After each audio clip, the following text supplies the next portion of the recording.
Just give you a moment to go ahead and press record. Fantastic. Well, folks, it's a real pleasure being with you. As Shannon has graciously introduced me, my name is CJ Calvert, and today we are talking about stress reduction. Now, with any Zoom webinar, it can be very, very easy to get distracted. People wandering in and out of the room. We might be glancing at our cell phone, responding to a text or an email, and I want to make sure that you get the most value possible out of our time together today. So with that end in mind, we're going to be using the text chat feature extensively throughout today's session. So if I can get everyone to really quickly jump into the text chat and simply type the word hi.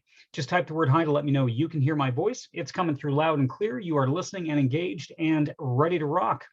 Fantastic. All right. So let's jump right into this. The Stress Reduction Toolkit. Over the course of our time together today, we're going to be looking at what stress is, the definition of stress, understanding the fight, flight, or freeze response, looking at some of the things that might trigger our stress response, our own idiosyncratic things that might bother or frustrate us.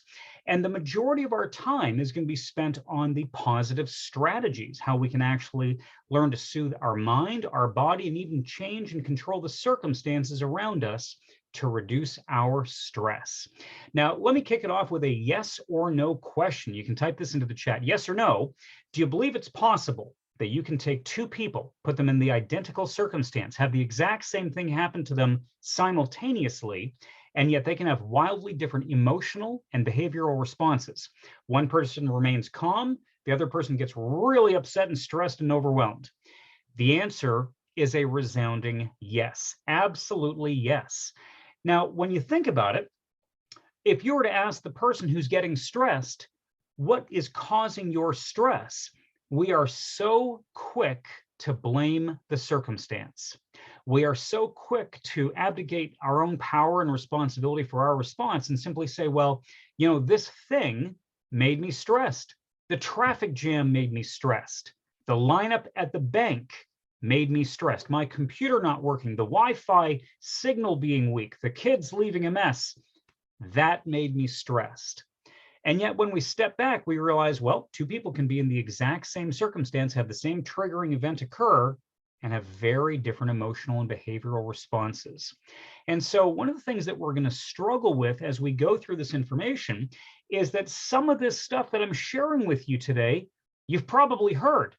In fact, some of this stuff is going to be a very, very good recap. And we're going to go through some examples where I'm going to ask you what are some good common sense strategies, and probably you're going to be able to rhyme off a bunch of them. What I find very interesting is that many, many people already on the Zoom chat today, you already know how to manage stress. You know exactly how to do it. You just may not be doing the good strategy that you're already aware of. You probably already have some very good ideas about how to calm your mind and your body and control the circumstance. But we've got a little bit of a disconnect between knowing what to do and actually taking action. And so if nothing else, what today's seminar will serve is to be a bit of a reminder and a positive nudge in the right direction to say, hey, you know what? I've got some great wisdom inside me today. Let me start implementing those good ideas that I'm already aware of. So let's start with the definition of stress. I'm going to get you to throw this into the chat, but if you were to give stress a dictionary definition, one or two or three words, how would you define stress? No wrong answers. Just go ahead and type one or two or three descriptive words into the text chat. Define stress. What is it? What is stress? What do you think? Go ahead and type your answer in. Anxiety, pressure, a state of emotional and psychological distress and discomfort, a headache, for sure. What else? Being uncomfortable emotionally, pressure, absolutely. Feeling uneasy, something that causes you to feel bad. Okay, a buildup of unaddressed emotions. These are some really good answers. Overwhelming feelings of pressure. Stress is good. Feeling overwhelmed, sadness, feeling lost, panic, feeling overwhelmed, unrest, physical discomfort. Well, here's what's interesting. Those are all very good descriptive definitions. Feeling worried, overwhelmed, motivation to do better, don't know what to do with your daily life. Okay, I want you to consider this. Stress, we might commonly think of as the external event. We might say that stress is the traffic jam, or stress is the lineup, or stress is the Wi-Fi signal, or the computer not working. But I'm here to tell you that that is not what stress is. Stress is not at all the external trigger. Stress is our internal reaction to the external event. In fact, the Mayo Clinic goes so far as to say stress is an automatic physical, mental, and emotional response to a challenging event. We've each got our own threshold for what we would describe and define as being challenging. But what we can agree on is it's the reaction to that event, not the event itself. But we often cast the blame on the circumstance. Now, Shannon's going to love that I share the story. Years ago, my wife and I were actually stuck in the elevator of our condominium. So it was Shannon, myself, third lady in the elevator, and the elevator got jammed in between two different floors, literally stuck in between the two floors. And I mean jammed stuck, where the doors were opening and closed. You could see the concrete divider. And after a couple of moments of this, my wife starts to express her concern and a little bit of displeasure and feeling this is not a great experience. Now, I'm going to give her a little bit of slack here. At the time, she was 6 months pregnant and needed to use the restroom. So no kidding, she was not happy about being stuck in the elevator. Well, I'm in the same exact circumstance, admittedly not pregnant, but I'm stuck in the elevator right alongside her. And my reaction was very different. My reaction was to kind of crack jokes about the circumstance. I'm pointing at the escape hatch in the roof thinking, Mission Impossible. This is my chance. I'm going to be like Tom Cruise in an action movie. Why am I cracking jokes? Because I've trained myself over years as a reflexive automatic reaction to a potentially stressful circumstance that cracking a joke does a couple of things. It shifts my focus. It minimizes my perception of the trigger, making the proverbial mountain shrink back down to its realistic molehill size. And laughter releases a surge of endorphins, a neurotransmitter that blocks the pain signal from reaching my brain. So it makes me feel relaxed and good. So I'm cracking jokes about being in the elevator. Well, the third person in the elevator, the lady beside me, did not find any of my jokes funny because she had claustrophobia. So what do you think her emotional response was to being trapped in the elevator, stuck between two floors with the door slamming open and shut? What emotions was she feeling? Was she feeling serenity? Was she feeling peace in her heart? Go ahead and type it into the chat. What emotions do you think she might have been feeling? Distress, fear, anxiety, panic. Absolutely. Oh, Violet got stuck in the elevator. Yeah. Panic attack. Exactly. Okay, now watch this. If we were to have a television crew waiting for all of us as we get off the elevator and ask each of us, including the lady having the panic attack, what was causing your stress? Now listen very carefully to the way I phrased that question. What was causing your stress? How do you think she would answer? What would she say is the cause of her stress? What do you think? Type the answer into the chat. Yeah, exactly. Being stuck in the elevator. That's what she would say to the television crew. But I want you to understand, all three of us are in the same circumstance. My wife is frustrated. I'm cracking jokes. The lady's having a panic attack. If being stuck in the elevator causes stress, if the situation causes this emotional reaction, then it would be a uniform reaction. All of us would feel exactly the same. 100% of people, 100% of the time, would get stressed being in elevators, but that's not what happens. So the elevator cannot be the variable. It's the constant in the equation. What is the variable? Some of you have already typed this into the chat. The variable is us, specifically our thoughts, the way we're thinking about the circumstance. So what story do you think the lady in the elevator was telling herself? Well, my wife was probably saying, this is inconvenient, this is uncomfortable. I was saying to myself, this is no big deal. We'll get out of here soon enough. And besides, it'll make a funny story for later. What do you think the lady with claustrophobia was saying? In fact, you could even phrase and shape her statement something like, I'm in an elevator and what's going to happen to me is ... So how would she fill that in? I'm going to pass out. The elevator is going to collapse. I won't survive this. I'm going to suffocate. What else? Type your answer into the chat. I'm in an elevator. What was she saying to herself? I'm about to die. Exactly, Shannon. Yeah, she said it out loud.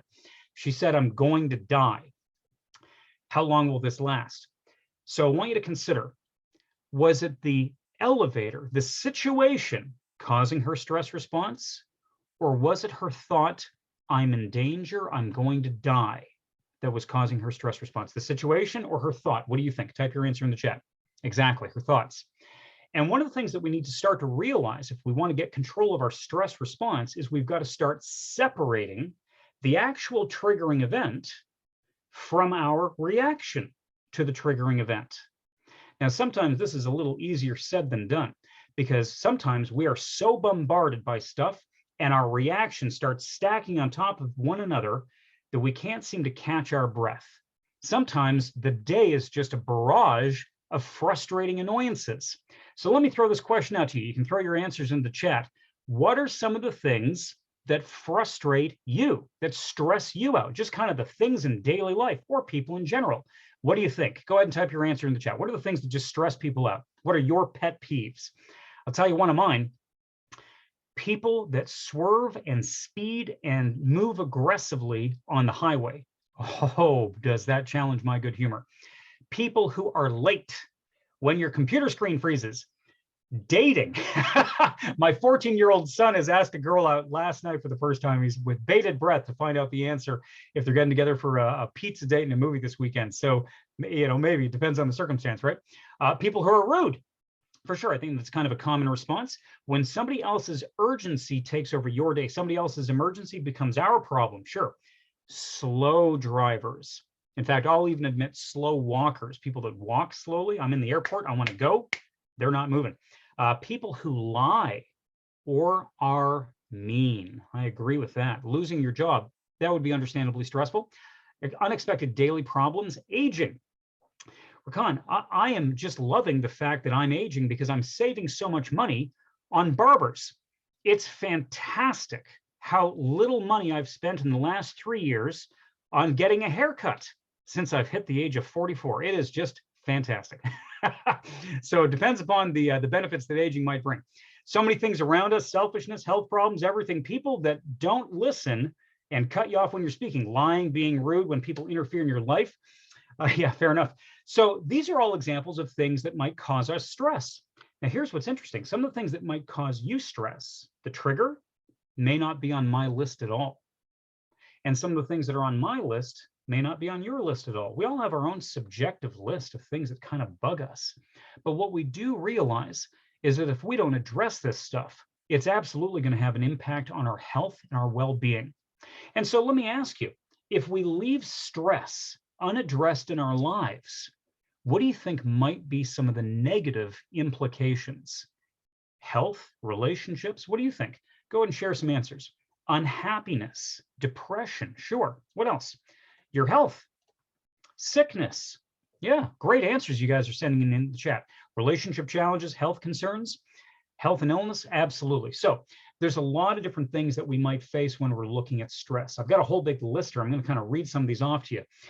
Fatigue, digestive issues, blood pressure, sleep disorders, blood pressure might go up, chronic illness, pain. Emotionally speaking, we might face feeling anxious, feeling irritable, depression, anger, apathy, panic, decreased desire or motivation.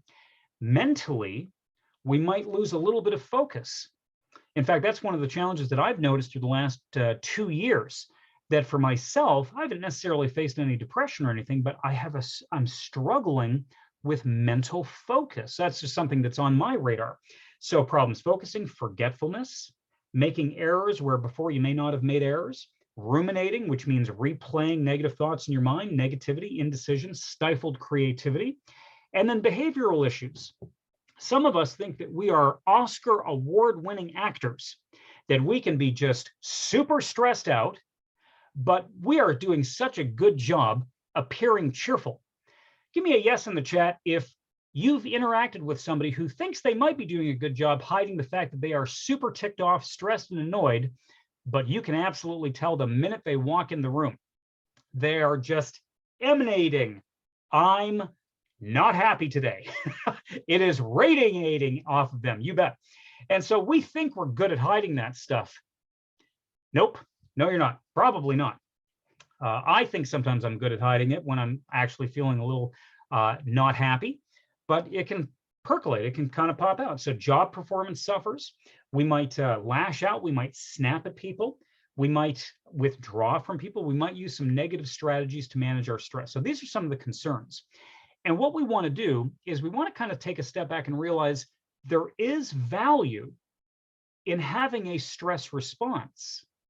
It was created for a reason, but most of the time we're not using it for the reason it was created for. And so understand that there are times where getting stressed is an appropriate and helpful response.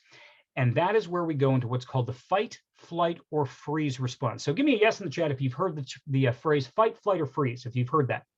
A bunch of people have heard that. Fantastic. Okay, so real quick summary on this. We can have a whole separate seminar that goes into a ton of detail about what stress is, all of the impacts, all of the implications, tons of detail for an hour.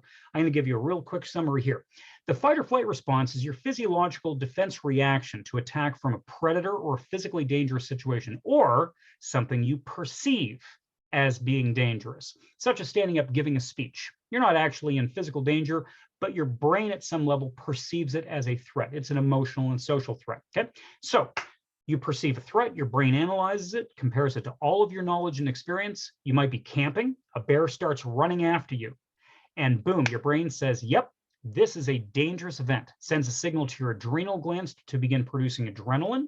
You guys know adrenaline, cortisol, these spread throughout your body, creating a cascade of physiological reactions, and you go into the fight, flight, or freeze response. So every single system in your body, energy is shunted towards the things that gives you the energy to run for your life, or if you can't get away, fight to the death. And everything that is not involved in running for your life or fighting to the death is compromised or depressed. Deer in the headlights is the freeze response. Predators sometimes track with motion. That's why it's the fight, flight, or freeze. And so if you think that keeping yourself safe is remaining silent and motionless, you'll do that, okay? But if the bear starts charging after you and you realize, oh, he's already seen me, boom, you're out of there. So your body starts releasing the adrenaline. You can feel your heart start pounding in your chest, circulating blood and oxygen to all the major muscle groups. The adrenaline gives you superhuman strength. You've heard stories anecdotally of a little 100-pound mom is able to lift the car off the child. Your digestive system shuts down because it's a waste of energy to digest lunch if you're about to become lunch. You should probably get away from the bear and then have a sandwich. Your immune system is compromised because, again, it's a waste of energy to fight off illness and disease when you're trying to fight off a bear. This is the reason, by the way, you have a compromised immune system. Your immune system is depressed during the stress response. This is the reason people get sick when they are stressed. You have a depressed immune system, leaving you wide open to illness and disease. You also are flooded with endorphins that block the pain signal from reaching your brain. And so the value of this is you don't notice small injuries. Pain is very beneficial most of the time to alert you to an injury. Basically, pain is a fire alarm saying, whoa, you've burned yourself, you've broken a bone, you've cut yourself, you should go get medical attention. Pain serves a valuable purpose, even though it's not pleasant. But when you're running for your life, that purpose is not helpful. In fact, if the bear scratches you, you're cut by twigs and thorns, you don't want to feel any of that stuff when you're running for your life. And so literally, you can be very seriously injured and you won't notice it until you evade the predator. So all this stuff is happening to give you the strength and energy to run for your life or fight to the death. Great response if you're being chased by a bear. Terrible response if somebody cuts you off in traffic. Terrible response if you've got a job interview or you've got to do a presentation, or one of your colleagues disagrees with an idea at the boardroom table, or takes credit, or shifts blame, or anything else we face in offices these days. And so what's interesting is the fight or flight response, though very valuable, really is only to save our lives when we're in danger. The rest of the time, it doesn't serve a very helpful purpose. I want you to consider how often, seriously, have you been in a life and death situation? For real. I could probably count on one hand the number of times in my lifetime I've ever come literally face to face with life and death. So let's call it once every 10 years. How often do people get stressed? Once every 10 minutes. It's ridiculous how we wildly overreact to the minutia, the little tiny frustrations of our day. So what we want to do is we want to reel this back and take back control over our response so we can lead a happy, healthy life. Now, when people get stressed, more often than not, they'll use a coping technique. But a lot of the times, people use a coping technique that is not necessarily family doctor approved. So over the last 2 years, we've had a lot of examples of coping techniques that people have used. Let me ask you this. What would be, you can type this into the chat, what would be some very popular stress management techniques that probably your family doctor wouldn't really recommend? But boy, oh boy, they sure are popular. What do you think? Drinking alcohol. It's amazing over the last 2 years how liquor stores were an essential service, you know? So we've got all these different things. Shopping, retail therapy. I'm not going to say the name of my family member, but when I started spending time with this wonderful person earlier in my life, I noticed when this individual had a stressful day at work, they'd come home with a pair of Nine West shoes. And then when I noticed they had a great day at work, they would celebrate with a new pair of Nine West shoes. And so I realized that I couldn't tell if it was a celebratory day or a stressful day, but boy, there was a new pair of shoes. So retail therapy, mindfulness. Actually, mindfulness is a good thing. So we're talking about negative ones: drugs, smoking weed, binge eating, eating cakes and sweets. Be nice, shoes matter. I'm getting a rebut. So there's a lot of things that we can do to manage our stress short term that are not necessarily a long-term healthy strategy. Eating food is the #1 most overabused stress management technique, followed by drinking alcohol, illicit drugs. But there's another way of doing it. We could withdraw from our relationships. We could binge watch 18 hours a day of Netflix. We could ignore the problem and let it grow and grow until it consumes us. We can just avoid things and check out. These are not healthy strategies. So I want you to kind of consider, how do you approach video gaming? Yeah, nothing wrong, by the way, with having some nice food, nothing wrong with shopping, nothing wrong with any of these things in moderation. But if you're doing these things, playing a video game, watching a movie, if you're doing them to avoid a problem, to try to tamp down your stress as the therapeutic intervention chronically, maybe it's time to look at another way of managing stress, the toolkit we're about to go through. And so think through, how do you respond? So great friend of mine, Wendy, just shared this example yesterday. When the stressful event occurs, do you throw up your hands in defeat and just swear? Do you go to the wine store? Or do you use a positive strategy? Do you phone a friend that coaches you through it? What do you tend to go to? Kind of the red light, the yellow light, or the green light? And what I want to steer you towards is, rather than using the negative strategies, let's use some of the good ones. So before I throw it up on the screen, let's brainstorm what could be some very positive stress management techniques, because you already know this. I said it in the first slide. You have so much wisdom right now. The purpose of today is to remind you of those good strategies and give you a positive nudge forward, so you start using them more often. So work out, great. Walking, hiking, talk to a friend, breathing techniques, exercise, get outside, counseling, glass of water, absolutely. Call your sisters or your friends. Take a deep breath. Violet says sex. We've got that on slide number 7 for you.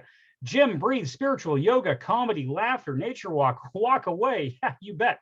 All right, so we can actually put these into 3 separate buckets, 3 separate categories of strategy. The first one is manage your mind, followed by manage your body, followed by manage the situation.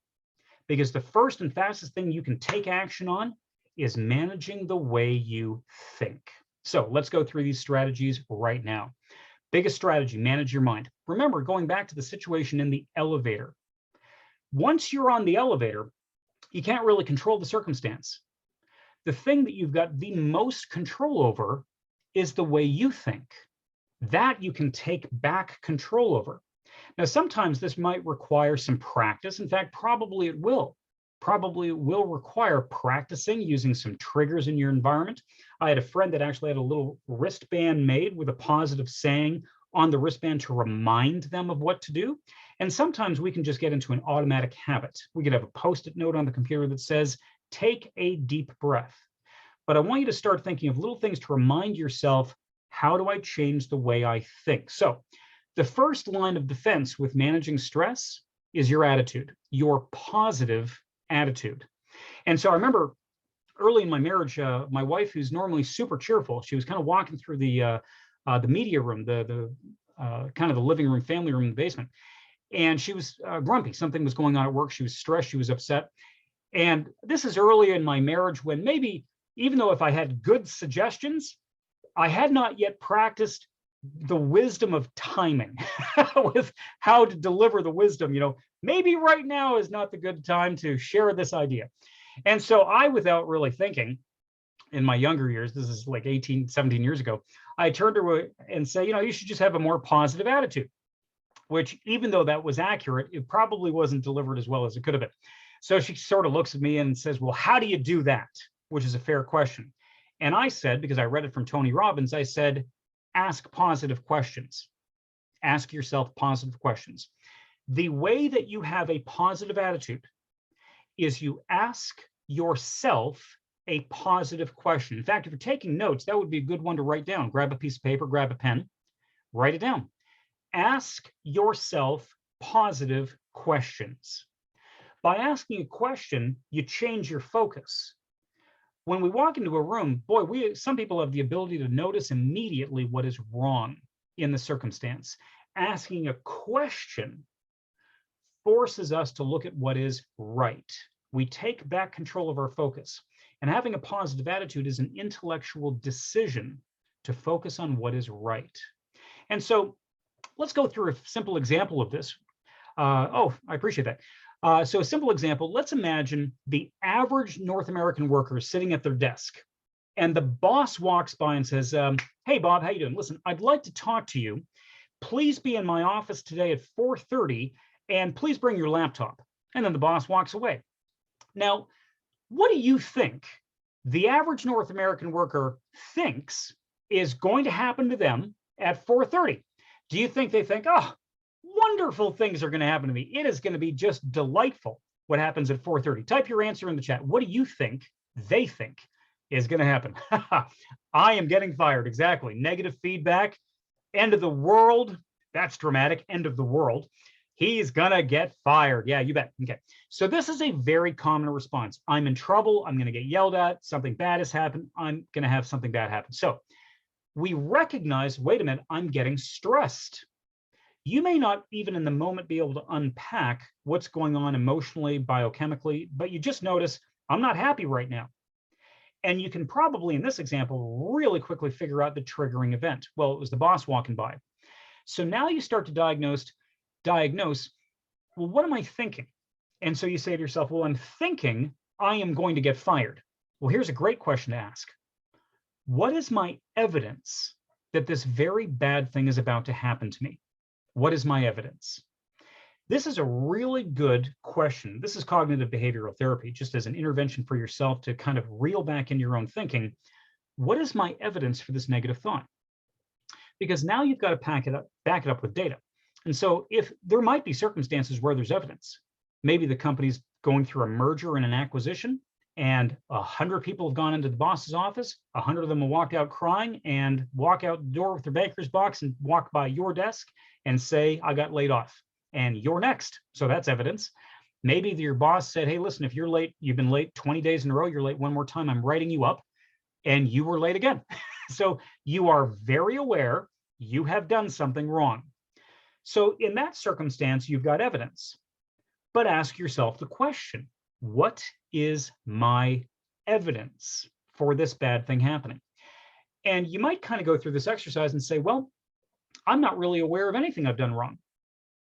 This should be reassuring to you.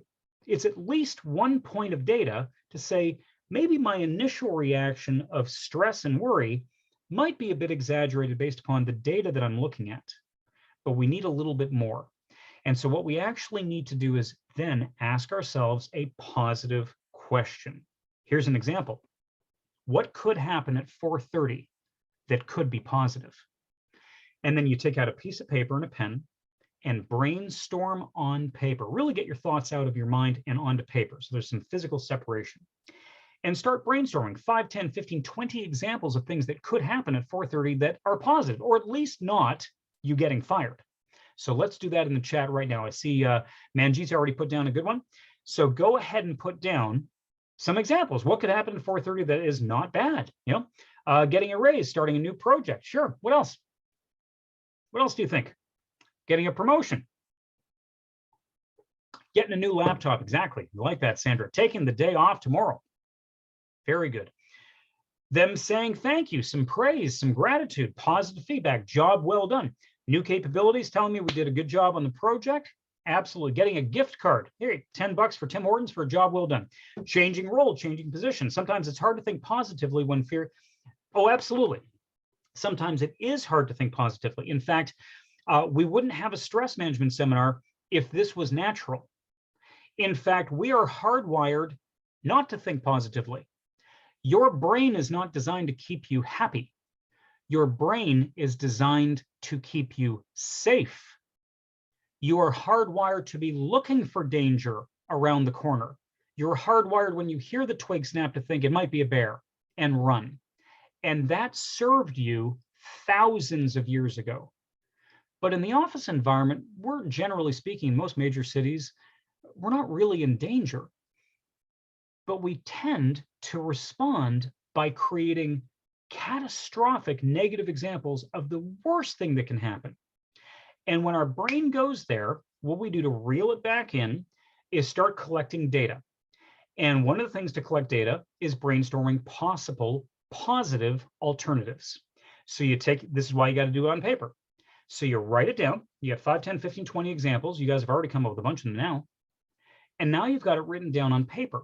And so now your eyeballs are looking at the physical manifestation of thinking this through rationally, rather than having it just rattle around in your mind without any sort of being aware, comparing things.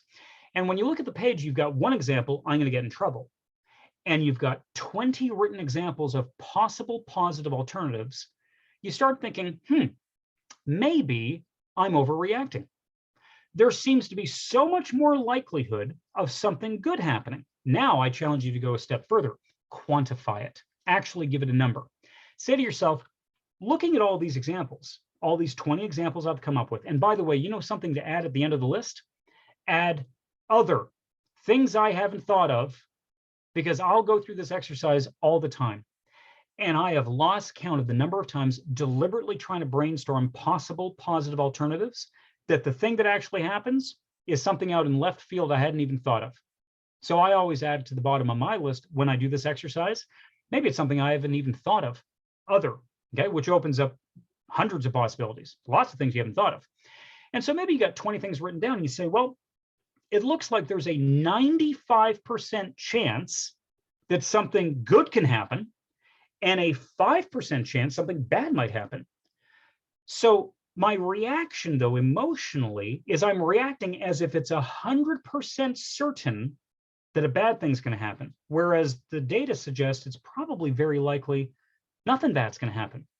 I am overreacting. I need to get out of my own head. In fact, there's a fantastic author, Rick Carson. He wrote a great book, Taming Your Gremlins. That's a great resource. If somebody wants to Google that, throw the link into the chat. It's a great resource on getting out of your own head and managing your own thinking. Past experiences dominate thoughts. It certainly can, but we can also then recognize that and audit our thought and re-script our thought based upon new information. You know, something might have happened. You might have been trapped in an elevator when you're 5 years old. And so you think, oh, remember that experience. But you've now got 100, 1,000 other examples of getting into an elevator as an adult where nothing bad happened. So we want to, the name again is Taming Your Gremlins by Rick Carson. So if somebody wants to Google that, throw it in the link, that'd be cool, into the chat. So you want to control your automatic negative thoughts. And an automatic negative thought is something that pops up automatically. It was reflexive. You didn't have to spend a lot of time thinking about it. It is, boom, automatic. And you need to step on these ants. So one of the ways you do it, thank you so much. Appreciate that, Satya. Thank you so much.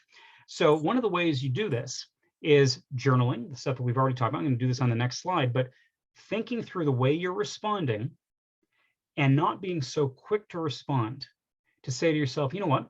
I am catching myself winding up. I need to pause before reacting and use some soothing techniques to audit my own thinking and come back down. In this process, we might be using some negative labels. We might be calling ourselves, I don't like using this term. My son the other day kind of called himself a name. I said, Bud, you're not allowed ever to speak down to yourself. And so just have that as a rule in your life. You're not allowed to speak badly about yourself. You're not allowed to call yourself a loser or a failure. It's totally unfair because it's taking one little piece of data and using that to describe everything about you as a person, all of your value, all of your worth. That's unfair. If you find that you're struggling with this, here's the thing that I can go to if you're feeling kind of beat up about yourself and beat up about the circumstances and overwhelmed. Here's the final positive attitude strategy that I try to use. I can't say I use it every day, but I would say that often, very, very often, so maybe every other day, I'll take time and do this, although I should get this up to every day, is practicing gratitude. If you're feeling kind of beat down by life and all the pressure is on, one of the fastest ways to change it is by focusing on what you have rather than what you don't. In fact, that just goes back to asking a positive question. What do I have rather than what am I missing? And so over the last 2 years, really all of our lives, there's so many things that we have that we ought to feel grateful for. And when we compare ourselves to the neighbor and the neighbor's got a fancier car, fancier house, somebody got a promotion, something is this or that, I will tell you, every single human being on earth, no exception, has something about their life that they wish was a little bit better. It doesn't matter who it is. So you might be looking at somebody thinking, oh, they've got it all together. No, they don't. Nobody does. They might be succeeding in one area and failing in another. I'll tell you, somebody could be kicking butt in their career. They got a health problem. They got their health great. They got a marriage problem. They got their marriage great. They got financial problems. They got their finances great. They got problems with their kids. Man, everybody's got something going on in their lives. And rather than comparing yourself, and boy, oh boy, in this day and age of social media, it's so easy to compare because people will take 64 photographs, pick the best one and post that. And that'll be, I like that, Lucy. Daily, I write positive words on your mirror. Very good suggestion. Another great one. List 5 things you're grateful for every day before you go to bed. That is wonderful. And so Shannon Braden and I started doing this at Holland Bloorview when we were in the hospital together. And with Braden's injury, we started focusing every day on what was positive and what do we have to be grateful for as a family exercise. It was really wonderful to do. So I want to encourage you to start to form that habit.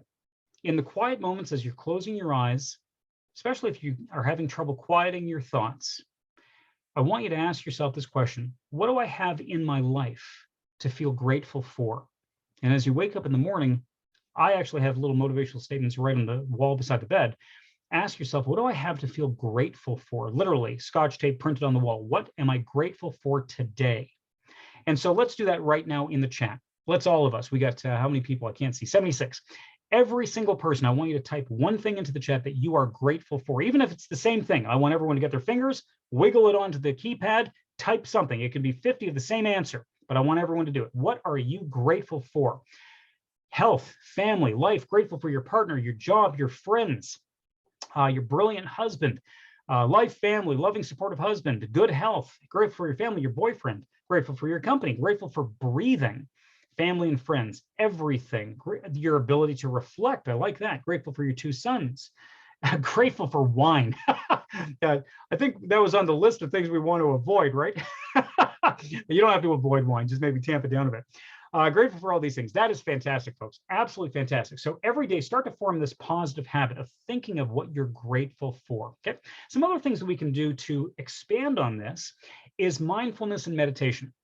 And I've only really gotten into mindfulness a little bit in the last little while, probably in the last 2 or 3 years. And my personality is kind of a very take charge, take action person. And the thought of slowing down, I didn't like that. But mindfulness is, oh, thank you. I appreciate that, Anita. Mindfulness is non-judgmental focus and awareness, which can absolutely aid with your cognitive abilities, with being able to kind of push out some of the noise and focus on the task at hand, can absolutely aid with self-awareness, including emotional intelligence and emotional resilience and your responses to circumstances. But it's something that we should do each day. And so it can be an activity where you don't even have to, some people think it's clearing your mind, and it's not necessarily clearing your mind. It's intently focusing, being non-judgmental. And so you could literally do mindfulness as you're eating food and focusing on the texture of the food and the feeling of chewing the food and swallowing, savoring all the flavors. You could focus on the colors in the room, the sounds that you hear. You could literally close your eyes and just try to hear every sound you can hear. In fact, we could do that right now, and I can literally hear a fan. I can hear the fan in my computer. I can hear a car drive by. I can actually hear the slight high-pitched humming from the light beside me. I can hear that as well. And that's mindfulness, is just non-judgmental focus and awareness of what you're focused on, okay? Meditation kind of goes hand in hand with that.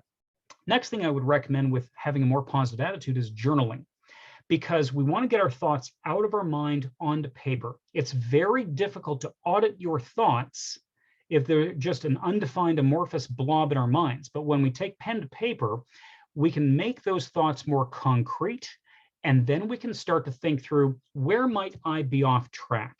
Where could I maybe improve my thinking? Here's the other value with journaling, is the ability to look back.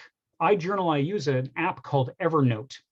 I've been using this for 10 years, and I'll look back on journal notes that I'll write for myself.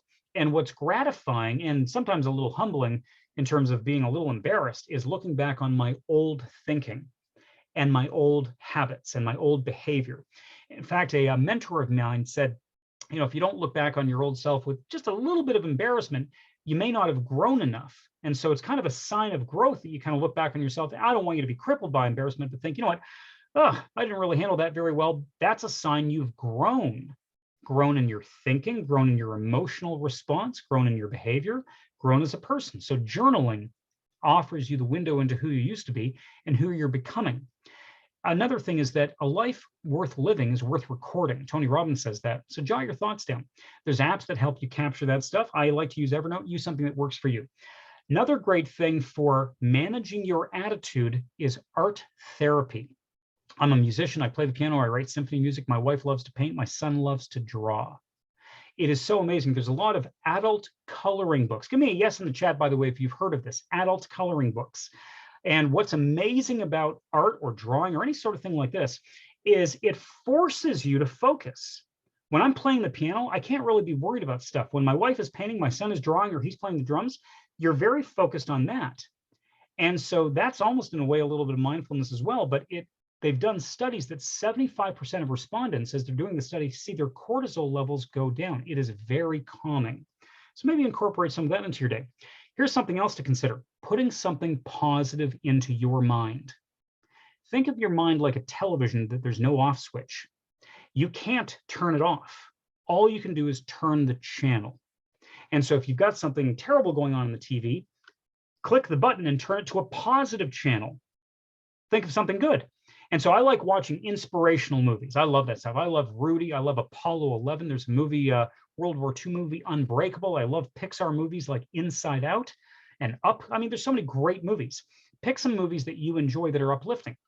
And what we find is that if you can put some good stuff in, it's going to take up the space of the bad stuff. I love listening to motivational podcasts, reading motivational books. In fact, I've got a Google Home Nest, and I wake up each morning to a motivational podcast from a guy that I like.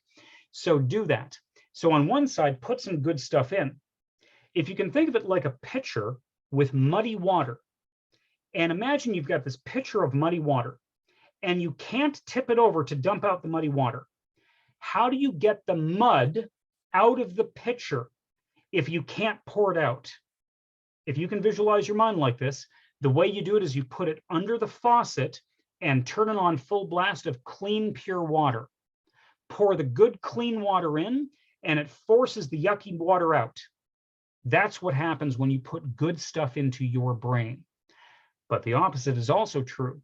If you're filling your mind with all the yucky junk, you're focusing on that stuff. And there's a new term that's come up in the last little while called doom scrolling, where people will just be looking at negative news all the time. What car crash happened? What plane crash happened? What house burned down? What bank robbery went wrong, or something like that? My goodness gracious. I mean, there's a time and place to know when there's a global catastrophe, but you don't need to know every car crash. How does that benefit your life? I would encourage, that's very good. Yeah, seriously. Literally, I I'll go so far as to say sometimes there's world events that go on I'm not even aware of that my family has to tell me. I remember Hurricane Katrina in 2005.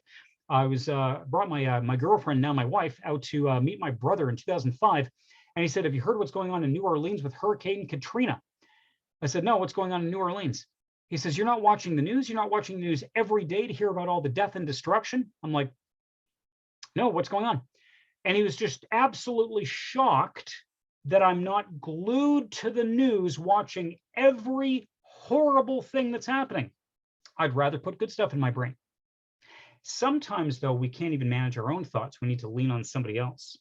And that's where you want to reach out and talk to somebody, talk to a trusted friend, talk to an advisor, talk to your EAP, talk to somebody who you know has some wisdom, who cares about your well-being, and is going to take the time to listen. So that's some powerful strategies handling the biggest part of managing stress, managing our thinking. But there's some more strategies. Let's talk about managing our body. Because when we go into the fight or flight response, our body is primed to run, flooded with adrenaline. We want to run for our life or fight to the death. And so what you want to do is use a physiological intervention to calm your body down.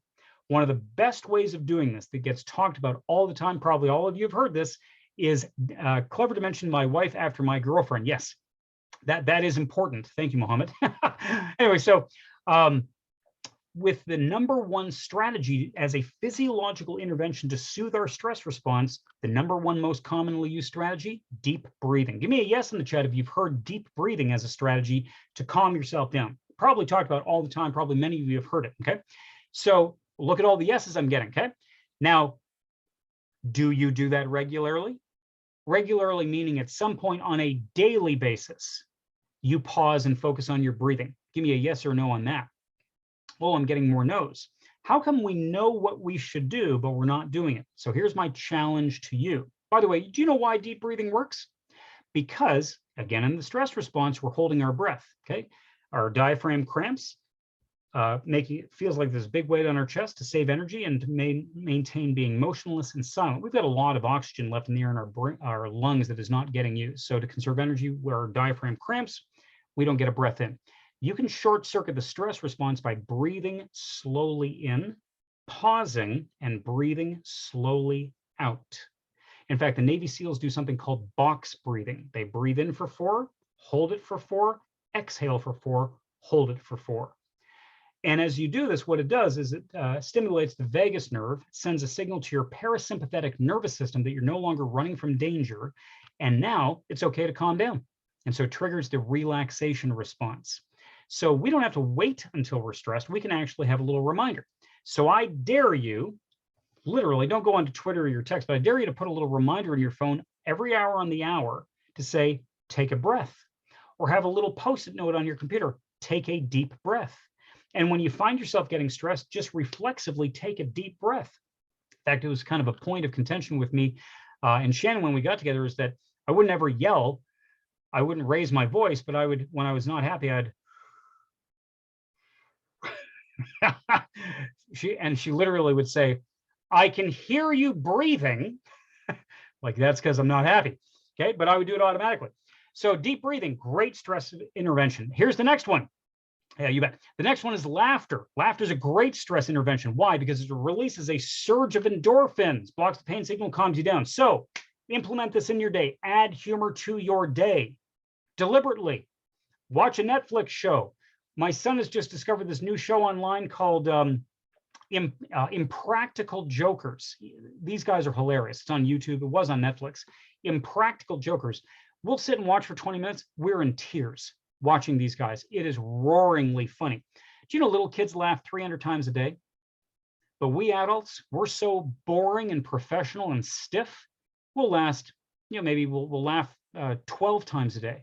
Add some humor intentionally to your day. As the world is opening back up, one of the smartest things to do, make sure you're listening to some comedy on the way to work, comedy on your break, and comedy on the way home. Why wouldn't you? Get some podcasts, download the MP3, put it on your phone, put it on your car MP3, listen to some comedy. When you get home, do a debrief, watch some comedy. Makes you feel great. It's one of the best things to do, okay? Share some jokes amongst yourselves. HR department approved jokes. Let me add that little caveat. HR department approved jokes, but share some jokes with your colleagues. Next one is exercise. Exercise is very powerful. Why? Because your body's primed with adrenaline to run for your life or fight to the death. So your body wants to run, your body wants to fight. Give it a natural, healthy outlet. Do some exercise, do some push-ups, do some jumping jacks, battle ropes, exhaust yourself out of the stress response. Number one excuse people give themselves, I don't have time. Number one, you don't have to do it for a lot. Do it for a minute. Do 30 seconds. CJ, you lost me at exercise. Bah humbug. Hey, listen, you don't have to make the exercise boring. You can dance. That's exercise. Throw on your favorite song for 3 minutes. By the way, at the bottom of the list, here it is, February 11th. We're heading into Valentine's Day weekend. We have intimacy listed on the list. There's an ab workout for you. Perfect. You can just say to your spouse or partner, listen, this stress management guy said I need to put intimacy on my list to manage stress. Exactly. Put it on your list. Next one is get a good night's sleep. When we are stressed, it is exhausting. One of the most therapeutic interventions, because fatigue can exacerbate the stress response, is get a good night's sleep. Now, you can't necessarily say to your boss, hey, listen, this guy CJ was great talking about stress, and so I'm going to sleep in an extra hour or two to get a good night's sleep. Probably your boss will not have me back. What I would recommend is go to bed an hour earlier. It is amazing how therapeutic it is to wake up and feel rested. Arianna Huffington has some great information on sleep. Check out her website. Get a massage, share a hug, make sure you're eating well, and once in a while, a glass of wine is okay. And then the final thing, managing the circumstance, managing the actual situation, okay? So manage your mind. That's the first thing you can control. Managing your physiology is second.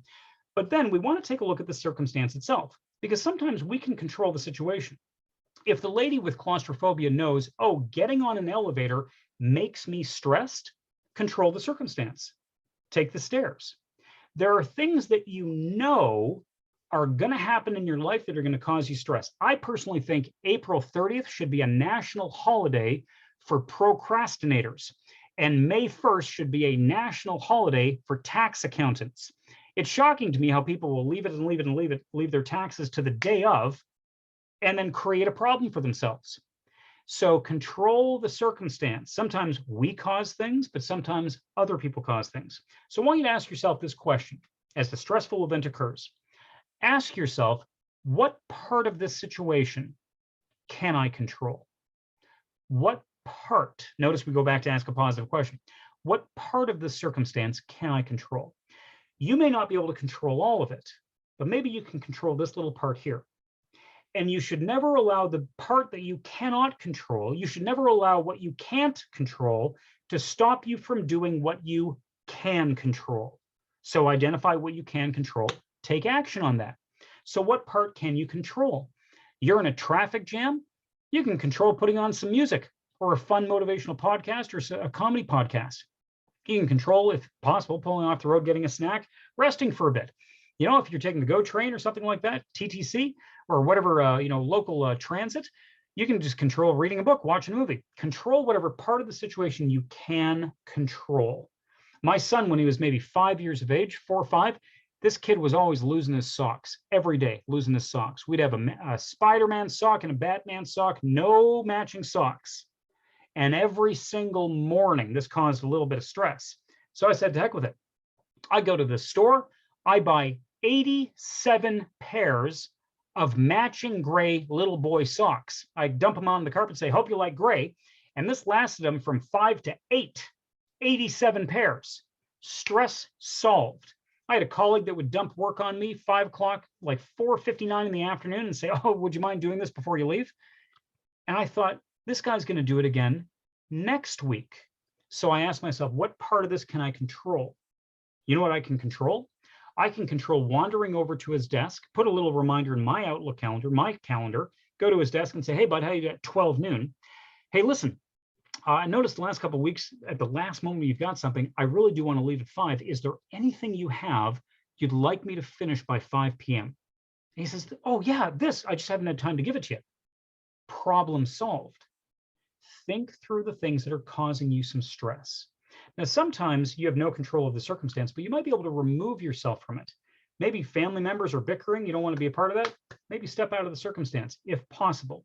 Sometimes you can't step out, but if possible, remove yourself.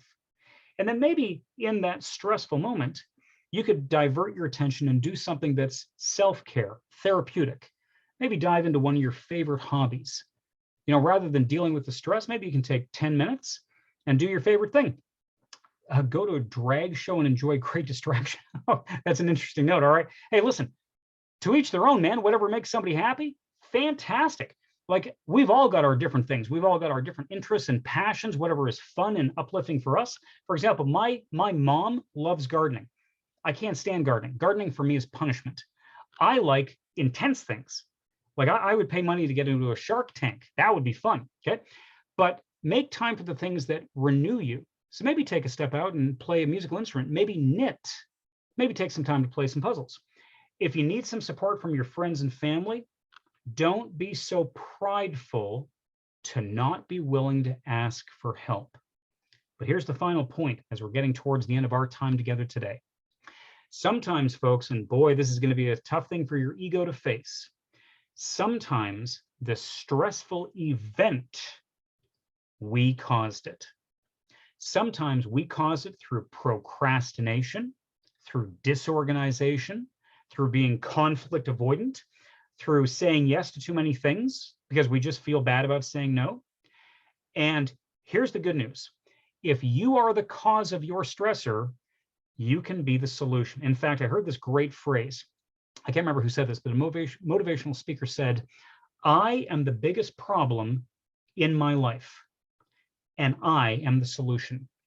I am the biggest problem I will ever face in my life, and I am the solution.